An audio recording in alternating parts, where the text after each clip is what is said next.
กับสบายดีพี่น้องป่องไปสุขูสุคนเนาะมื้อนี้เฮาก็สิมายามมอง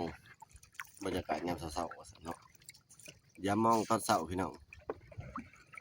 เอากลางมองไว้หนึ่งจากว่าสิยาม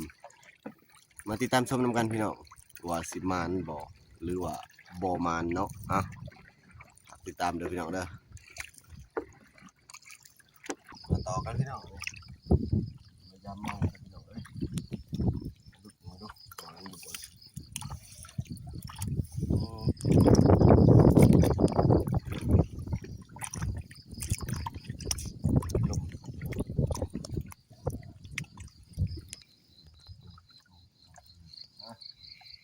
เนาะ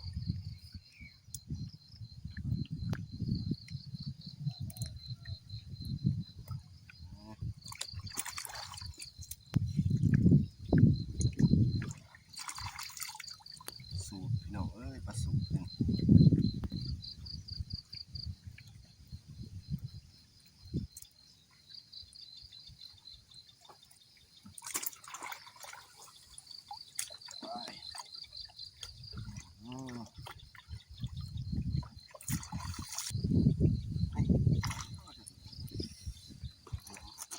บังหน้ากระตา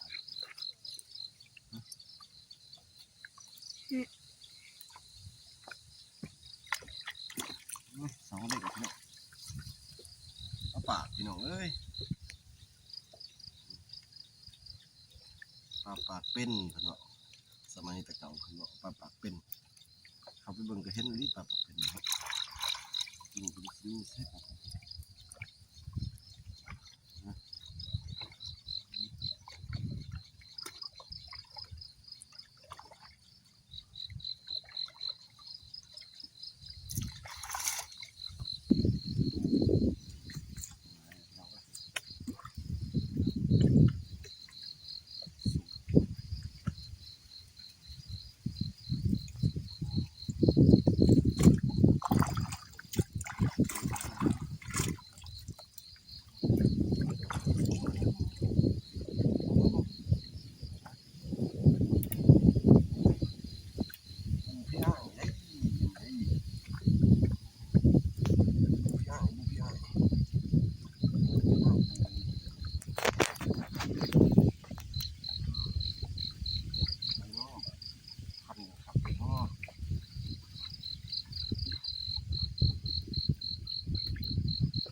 อันยังพี่ให้เราขึ้นมาบู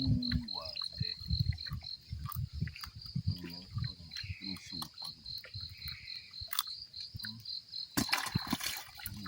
สูตรน้องสูตร